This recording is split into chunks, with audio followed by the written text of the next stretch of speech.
There's a moment, and most men will never admit they've had it, where you see something wrong happening right in front of you and your legs don't move.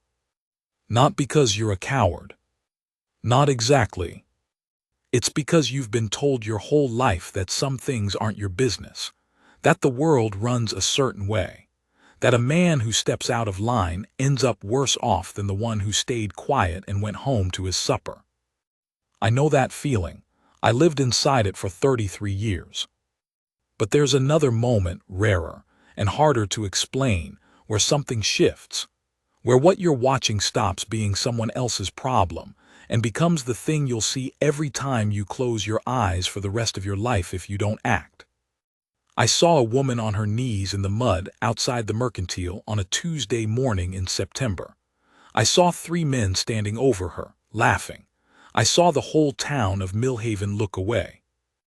I'm a man who keeps a ledger, not just for cattle and feed costs and the price of winter hay. I keep a ledger of debts, the kind that don't have dollar signs next to them, the kind that sit in your chest and don't move until they're settled. What I'm about to tell you isn't a story about heroism. I want to be clear about that before we start. It's a story about a widow named Sarah Coldwell, and what it cost her to survive a town that had already decided she didn't deserve to. And it's about what one man's decision, my decision, did to every relationship I had in Millhaven. Some of those relationships deserved what happened to them. Some of them, well, you'll see. I keep my accounts in a brown leather book with a cracked spine and a water stain on the cover that looks, if you squint, like the shape of a boot heel. My father gave it to me when I took over the ranch at 22. He said, "Write down what you owe and what's owed to you. A man who doesn't track his debts ends up buried under them." He was talking about cattle feed and seed and the cost of fence posts. I don't think he was talking about what I ended up using it for, but the principle holds. September the 4th, that's the date at the top of the page where this starts. I'd ridden into Millhaven on a Tuesday for the usual flour, rifle cartridges, axle grease for the wagon, and I'd tied my horse, a gray roan I called Pepper because she sneezed every time she got near Mesquite, outside the Callaway Mercantile on the main street. The morning was cool, the kind of September cool that tricks you into thinking summer's finished when it isn't. The light was still gold and low. A dog was sleeping in the gap between the barber shop and the assier's office. It was a quiet morning, that's what I remember first, how quiet it was. I heard her before I saw her. Not words, not even crying exactly. It was the sound a person makes when they're trying very hard not to make any sound at all, a compressed, tight, controlled kind of silence that's louder than noise once you've learned to recognize it. I'd heard it from my younger brother the year our father died, every night for a week. I hadn't understood it then. I understood it now. I came around the corner of the Mercantile and stopped walking. There were 3 of them. Decker Holt, he owned the grain mill and about a third of the credit in Millhaven, stood with his thumbs in his belt and his hat pushed back on his forehead like a man watching something mildly entertaining. Beside him was his younger brother Cal, who did whatever Decker told him to and laughed slightly too loud at everything Decker said. The third man I didn't know by name then, though I knew his face. A drifter type who'd been doing odd work around town for maybe 3 weeks. The kind of man who attaches himself to whoever seems most useful and becomes whatever shape that person needs. On the ground in front of them was a woman. She was kneeling in the mud near the Mercantile side steps, and she was holding a burlap sack against her chest, the kind you use for dry goods, and it was half open, and some of the contents had spilled. A small paper packet of salt, what looked like a tin of lard, a handful of dried beans scattered in the mud around her knees. She was trying to pick them up. She was doing this very carefully, very methodically, while Decker Holt stood over her and talked. "You want to tell me again when you plan to settle that account," he was saying. His voice was pleasant. That was the worst part of it, the pleasantness, like he was discussing weather. Because I've got your husband's tab going back 18 months and I've been more than patient, Mrs. Coldwell, more than patient. She didn't look up. She picked up the tin of lard. She reached for the salt packet. Her hands were steady in a way that told me she was working very hard to keep them that way. "I'll have it," she said. Her voice was low. "I told you, the 1st of October." "You told me July," Decker said. "You told me August. You told me the 1st of September, and here we are, 4th of September, and I haven't seen so much as a—" Cal laughed, not at anything funny. Just laughed the way he always did, filling the space his brother left. I stood there. I'm not proud of the next 60 seconds. I stood there and I did what the rest of Millhaven was doing. I felt the pull toward the other direction, toward the inside of the mercantile, toward my list of supplies and my uneventful Tuesday morning. I even looked at the door. I looked at it with real intent. My ledger was in my coat pocket. I carry it everywhere. That's the quirk my father built into me, the habit I can't shed. I felt the corner of it pressing against my ribs. "Write down what you owe." I don't know what made me look back at her hands, but I did, and I saw that her right hand had stopped moving. She was still holding a bean in it, a single dried bean, and her hand had just stopped mid-reach and was hovering an inch above the mud. And I realized she was not okay. I realized the steadiness wasn't steadiness at all, but something else. Something she was using everything she had to maintain, and it was running out. I walked over. I didn't think about it after that first decision. Thinking would have slowed me down. I crouched down beside her and started picking up beans. There was a silence that arrived like weather, sudden, pressurized, the kind before lightning. "I don't think I know you," Decker said above me. "Harlan Cray," I said. I kept picking up beans. "I run the Cray Ranch out past the Tobin Road. Bought the old Beaumont property 3 years back." "I know the property," Decker said. "I'm asking what business you think you have in this conversation." I picked up the last of the beans I could see and straightened up. I looked at him. He was a big man, not in the dramatic sense, just in the well-fed, well-positioned sense of a man who'd never had to be physically large because his money and his name did that for him. He had pale eyes that were used to getting what they wanted from the world and mildly surprised when they didn't. "None," I said. "No business at all." I looked down at Sarah Coldwell. Up close, I could see she was maybe 35, dark-haired, with the kind of face that would have been considered beautiful under different conditions, and was currently mostly exhausted. A bruise along her jaw faded yellow-green, a week old at least, maybe more. She was looking at me with an expression I couldn't fully read. Not gratitude, not quite. Something more complicated. Something like, "Why are you doing this and what is it going to cost me?" "Mrs. Coldwell," I said, "can I carry that for you?" She stared at me for a moment. "I need to settle something with Mr. Holt," she said carefully.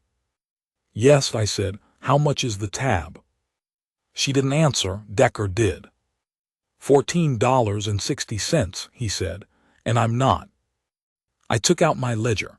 I opened it to the back pages where I keep running totals for the ranch accounts. I did the math in my head. It was a tight month. I wasn't going to lie to myself about that, and I wrote, "Coldwell tab, Holt Mercantile. $14.60, Sept 4. Then I looked at Decker. "I'll cover it," I said. The silence that followed that was different from the first one. The first one had been pressurized. This one was more like the moment after a rifle shot, when the sound has gone but the air hasn't settled yet, and every living thing in range is deciding what to do next. Cal stopped smiling. The third man, the drifter, took one quiet step backward, as though removing himself from the splash zone of whatever was about to happen. Decker Holt looked at me with his pale eyes and did the calculation I knew he was doing. Who I was, how much land I had, whether I was worth the trouble of making an enemy of, and I watched him decide that this particular moment wasn't the hill he wanted. "Fine," he said. His voice was still pleasant. That was still the worst part. "Come inside and we'll settle it." I walked out of Callaway Mercantile 11 minutes later, $14.60 lighter, with a receipt in my ledger and flour and cartridges and axle grease in a sack over my shoulder, and I found Sierra Coldwell standing next to Pepper. She was not petting the horse. She was standing near her with her arms at her sides and her sack against her chest, and she was looking at the street with an expression I was starting to recognize as her version of composure: tight, maintained, expensive. "You didn't have to do that," she said. "I know," I said. "I'm going to pay you back." "I know that too." I tied the sack to Pepper's saddle. "October 1st sounds like." She was quiet for a moment. "He's going to say things about this," she said. "About you, about why you did it." I looked at her then. "What kind of things?" She met my eyes directly for the first time. Hers were dark brown, very clear, and what was in them was not fragility.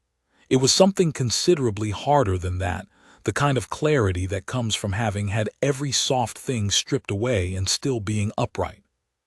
"The kind of things men say," she said, "when they can't figure out a reason for something that isn't shameful." I thought about that. "Let them," I said. She nodded once, a small, precise nod.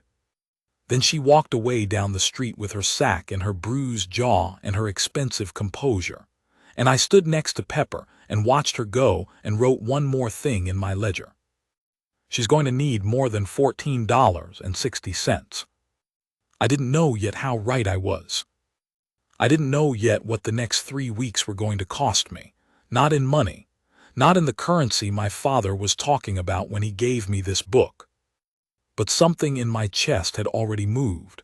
Some weight had shifted, and I've been around long enough to know that when that happens, it doesn't shift back. The dog was still sleeping between the barber shop and the Assier's office when I rode out. It didn't even lift its head. I envied it briefly. Then I rode home. The first thing Millhaven did was talk. I'm not surprised by that. I grew up 50 miles from here, in a town smaller than this one, and I know what small towns do with information they don't understand. They chew it. They pass it between themselves the way you'd pass a piece of jerky, taking small bites, working it down, deciding on the flavor of it. And the flavor they decided on, in the case of Harlan Cray paying $14 for Sierra Coldwell's mercantile debt, was predictable. I heard the first version from my hired hand, Tomas Reyes, who heard it from the blacksmith, who heard it from Cal Holt before the sun was fully down on Tuesday. The version was Cray's suite on the widow. The second version arrived by Thursday, delivered in a roundabout way through a comment made by my nearest neighbor, Jim Purcell, when he came to borrow a post-hole digger and stayed 20 minutes longer than he needed to. The second version was, Cray and the widow have an arrangement, said with a specific kind of weight that meant exactly what you think it means. I didn't respond to either version. That's not how you fight that kind of talk. Responding gives it oxygen. But I noticed something in those first 3 days that I hadn't expected to notice. I noticed that nobody, not one person in Millhaven, in all the talking they were doing about why Harlan Cray had paid Sierra Coldwell's debt, nobody asked the simpler question. Nobody said, maybe he just couldn't watch that and do nothing. That possibility apparently hadn't occurred to anyone as a real option. It had been edited out of the conversation before the conversation started. I spent Thursday and Friday working the fence line on the eastern pasture, which is solitary work that gives you too much time to think, and I thought about that. About what it said about a place, about any place, when simple decency becomes so unusual that no one even considers it as an explanation. I wrote that down too, not in the ledger. I've got a separate notebook for things that aren't numbers. My father didn't know about that one. On Saturday, I rode back into Millhaven for the circuit preacher's service, which I attend less out of conviction than out of the social obligation that comes with owning land in a community. I sat in my usual spot, 3 rows from the back on the left side, and I was aware, in the particular way you become aware of things that are trying not to be noticed, that 2 men in front of me shifted slightly when I sat down. A small shift. The kind that says I've registered your presence and I'm choosing not to acknowledge it. Decker Holt was not at the service. He rarely attended, but his influence was there the way cold is there on a morning when the temperature drops, not visible, not announced, but present in every surface. After the service, a woman named Martha Prout, 60s, widowed herself for about 10 years, ran a small boarding house on the north end of town, came up to me on the steps. Martha Prout was one of those women who had survived so long in a small town, by the careful management of other people's opinion of her, that she developed what I can only describe as a social instinct close to supernatural. She could read a room the way some men read tracks. She took my arm lightly, the way older women do when they're about to tell you something they're wrapping in courtesy. "You should know," she said quietly, "that there's talk about Sierra's land." I looked at her. "The East 40, she said. "Decker's been asking around about the title. Her husband had debts beyond the mercantile, more than people knew, and Decker held the paper on most of them." I felt something tighten in my chest. "How long has he held them?" Martha looked at me with an expression that was tired and sad in a very specific way. The way of someone who has watched things go wrong in a particular pattern enough times to recognize the early stages immediately. "Long enough," she said, "that he's been waiting for the right moment."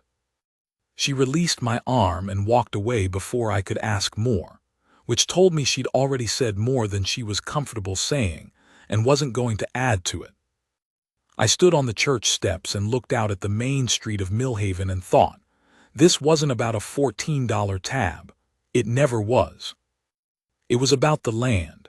The tab was just the beginning of the pressure, the first crack in a wall Decker had been planning to walk through for however long.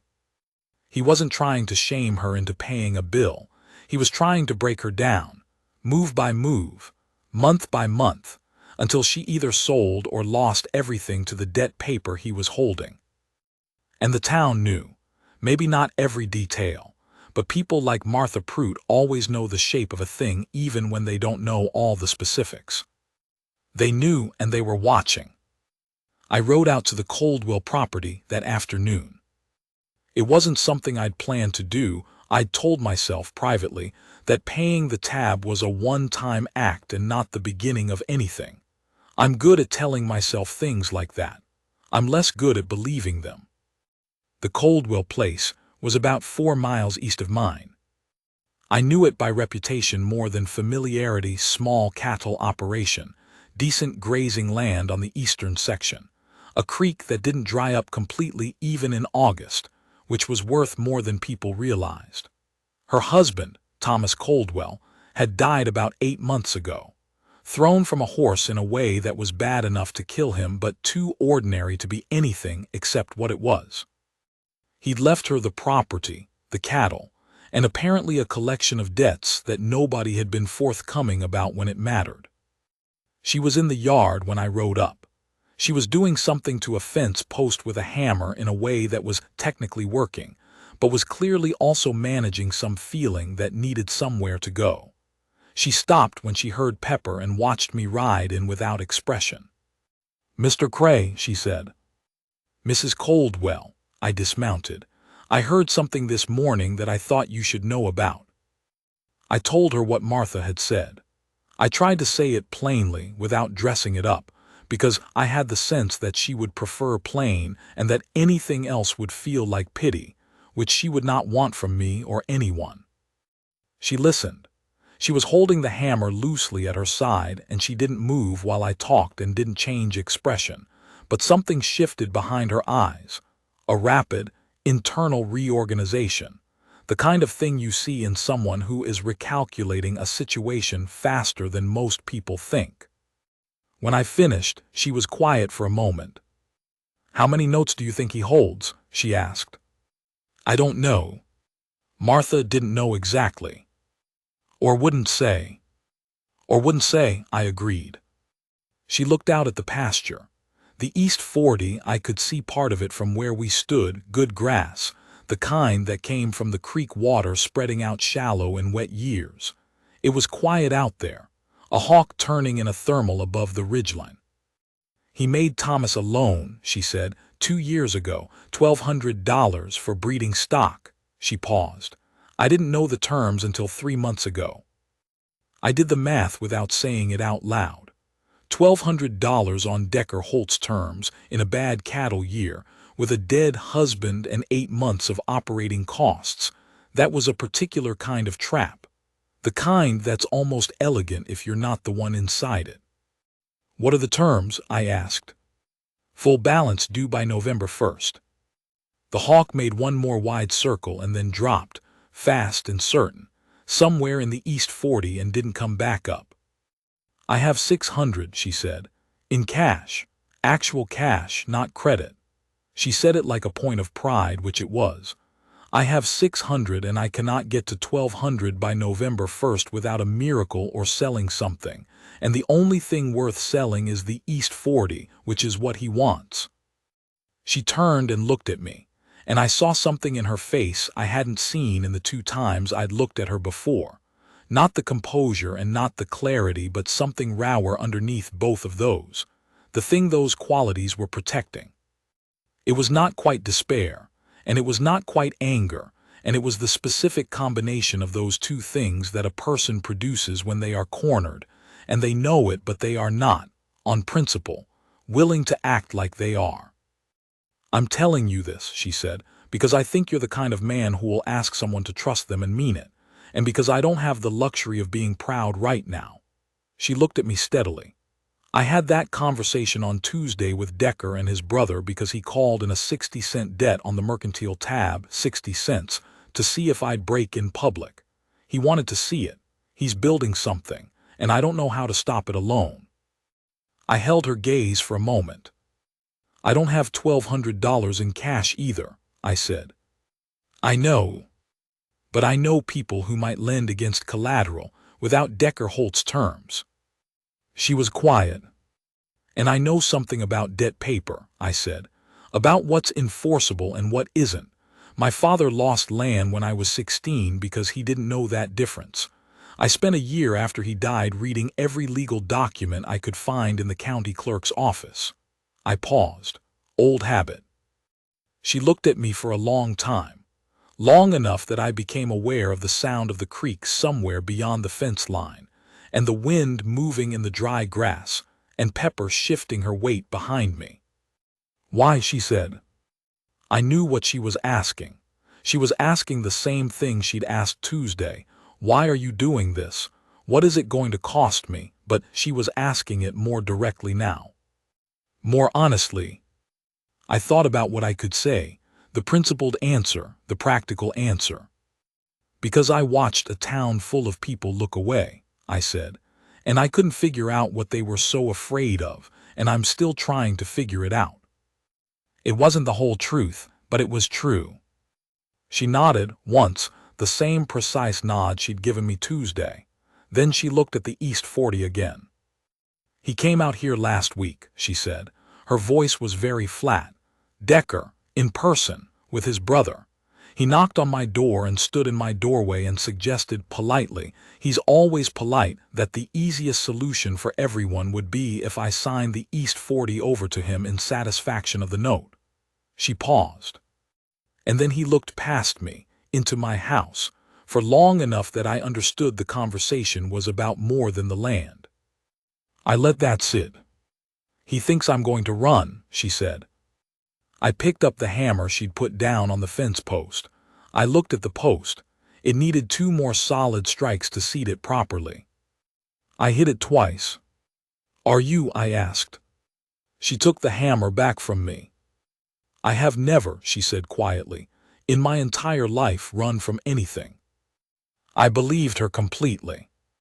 I rode back to my ranch in the late afternoon light, and I took out my ledger and I sat at the kitchen table, and I looked at the numbers for a long time. Then I wrote, in the back where I keep the non-dollar debts. Nav 1, Coldwell note, $1,200, Decker Holt.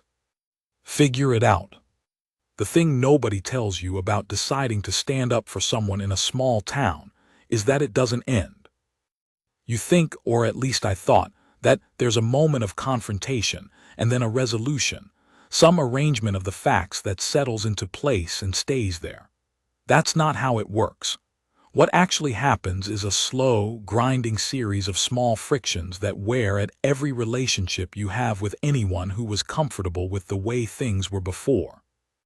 By the third week of September, I had lost 2 contracts. The first was Jim Purcell, who'd bought my yearling steers 2 years running. He came out to tell me personally, to his credit, and he had the decency to look uncomfortable about it. He didn't say Decker's name. He said the numbers didn't work this year, which was a lie we both understood to be a lie, and then he shook my hand and left, and I watched him drive away and wrote in the ledger, Purcell contract. Lost. Sept 17. The second was a grazing lease I'd been negotiating with the Alderman family on their south pasture for winter range. That one just went quiet, no message, no explanation, just the silence that means someone has decided they don't want to be associated with you and can't think of a polite way to say it. Tomas Reyes, my hired hand, was watching all of this with the specific expression of a man who wants to say something and has decided it's not his place. He'd been with me 4 years. He knew how I ran things. He also knew that the people avoiding me now were people whose goodwill I couldn't entirely afford to lose, and he was holding that knowledge carefully, the way you hold a coal that's hot but that you can't yet put down. He finally said something on a Wednesday when we were mending fence in the north pasture, and I was going through the ledger numbers in my head out loud, which is a habit I have and which he tolerates. Brock Alderman told me something, he said. I kept working. What? That Decker Holt told people you're planning to buy the Coldwell property, that you're going to marry the widow and consolidate the land, and then undercut the local market. I straightened up and looked at him. That's not true, I said. I know it's not true, he said. He drove a staple into a post with 3 clean strikes. I'm just telling you what story is running. The story was elegant, I had to admit. Decker had taken my interference and constructed a version of it that made me look like a predator, a different kind of predator than him, but a predator nonetheless. Someone with his own scheme. It was smart. It made Sierra's problem everyone's problem by suggesting my motives were more like Decker's than anyone had thought. Does she know? I asked. The widow, Tomas paused. Probably. She seems like a person who knows things. She did. I found out 2 days later, when I rode out to check on the progress she'd made with a county land survey I'd suggested she request. Putting the official boundary markers on record was step 1 of several things I'd laid out as possible ways to complicate Decker's position, and she met me at the gate with the information already in hand.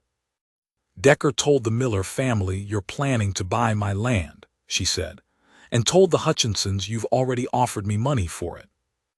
Neither of those is true. I know, she unlatched the gate, he's trying to isolate you. If the town thinks you're a competitor, rather than just someone who stuck their nose in his business, it reframes your motives and makes you easier to dismiss. She said it analytically, the way you'd analyze a chess problem. There was no heat in it. You're not surprised, I said. I've been watching him work for 8 months, she said. He's methodical. He doesn't escalate when he can maneuver. We went into her kitchen and spread out the land survey documents on her table, and I showed her what I'd found at the county clerk's office. Information I'd spent 2 evenings this week digging through, with a lamp and a magnifying glass, and the particular grim patience that comes from having lost land once and knowing exactly where to look. The note Decker held, the $1,200 loan, had been written up by a man named Farber who did legal work out of the county seat, and who had a specific habit of including clauses that were technically legal but practically usurious. I'd seen Farber's work before. I knew what to look for. "There's a clause in here," I said, pointing to the fourth page of the loan document she'd produced. "That says the balance is due November 1st, but it also says that the property can only be seized as satisfaction if the borrower has made no payments whatsoever in the preceding 12 months. I looked at her. "Have you made any payments?" She was very still. "August," she said slowly. "I paid $30 in August on the interest." "Do you have a receipt?" She was already moving. She came back from the other room with a small tin box, the kind that had once held tobacco or tea, and she opened it on the table, and there were receipts inside, all of them, every one, organized by date, each one with her signature and the amount and the date. She was that kind of person, the kind who keeps records because they've learned that records are the only thing that survive an argument. The August receipt was there, $30, signed by Cal Holt on Decker's behalf. I looked at it for a long time. "This complicates his position considerably," I said. "It voids the seizure clause." "It does." I held the receipt up. "He either didn't know about this clause in his own note, which I doubt, or he forgot you'd made the August payment. Or he assumed you hadn't kept the receipt." I set it down. "Any of those is possible." She was looking at the receipt with an expression I couldn't entirely read, relief, but something jagged underneath it. Not quite anger, something older than anger. "He came to my house," she said quietly. "He stood in my doorway and looked at my house like it was already his, like I was already gone." She picked up the receipt and held it with both hands. "And the whole time," she said, "this was sitting in a tin box in my bedroom." I didn't say anything. Outside, the wind moved through the tall grass of the East 40, and the sound of it came through the kitchen window, long and low and steady. The light was going. It was the end of the afternoon, the last of the gold, the sky going from blue to something deeper at the edges.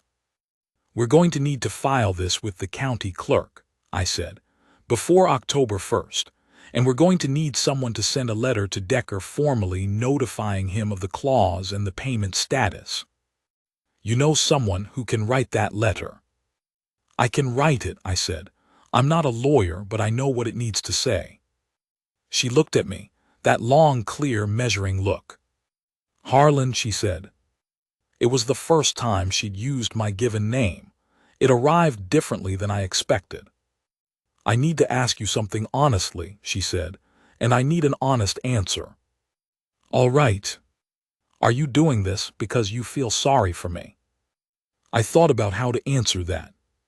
I looked at the receipts in her tin box and the land survey on her table, and the way she'd organized everything, every record, every date, every piece of evidence. And I thought about the woman who'd been picking beans out of the mud, while Decker Holt talked pleasantly over her head, and how she'd been doing it with steady hands even while something inside her was running out. "No," I said, "I feel a lot of things in this situation. Sorry isn't one of them." She held my gaze for a moment. Something shifted, not softened exactly, but changed, like a locked window finally letting light through without opening. "Okay," she said. We filed the paperwork on September 28th. The county clerk, a thin, nervous man named Patterson who was afraid of Decker Holt in the way that small county officials are afraid of men who control credit, went very pale when he saw the receipt and the loan document side by side. He looked at me. He looked at Sierra. He stamped everything without saying much. Decker received the formal notice on the 30th. I wasn't there when he read it, but Tomas Reyes was in town that day for supplies, and he said that he saw Decker come out of his office on the main street and stand on the boardwalk for a moment, just standing there, looking at nothing in particular. Tomas said it was the first time he'd ever seen Decker Holt look like a man who'd miscalculated. The November 1st deadline passed. No seizure action was filed. By December, 2 of the contracts I'd lost had quietly come back. Not with apologies, not with explanations, just with the reappearance of the people involved in my orbit, which is how these things work in small towns. The story they'd believed about me had been replaced by a different story, and small towns update their operating version of events with the same unsentimental efficiency they'd used to form the first version. The Purcell contract came back in January. Jim Purcell shook my hand and said the numbers were looking better this year. I said that was good to hear.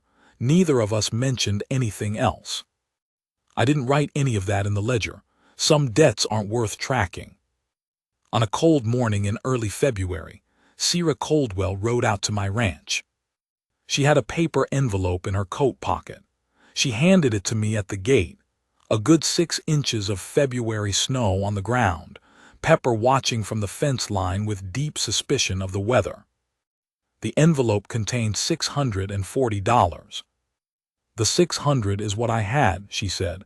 The $40 is interest. I didn't charge interest, I said. I know you didn't. She pulled her coat tighter, her jaw had healed. The bruise was long gone. I decided to. I held the envelope. The East 40 is doing well, she said.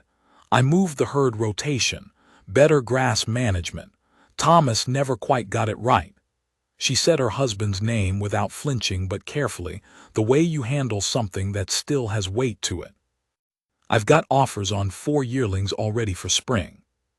That's good, I said. Decker hasn't spoken to me since October, she said. He crosses the street. Millhaven's a small town, I said. He'll get used to looking at the same side of the street. Something moved in her face, not quite a smile.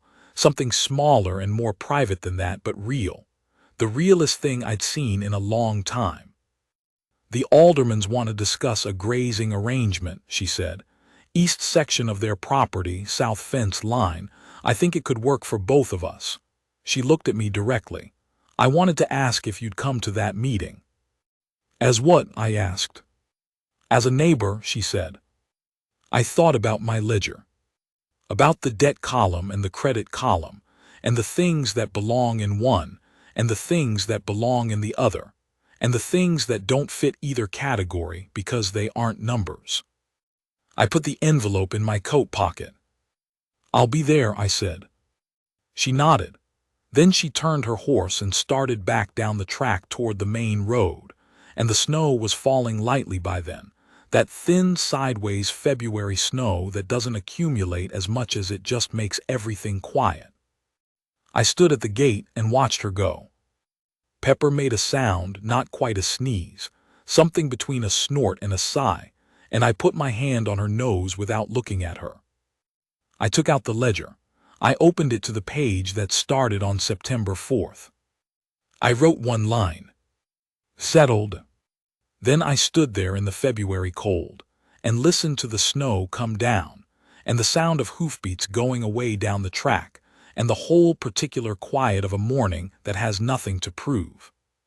Some of the people in Millhaven started saying different things about me after that. Better things. I didn't write those down either. The dog at the barber shop had a different look about it by spring, older, slower, spending more time in the sun. I saw it every time I rode in. I never did find out its name.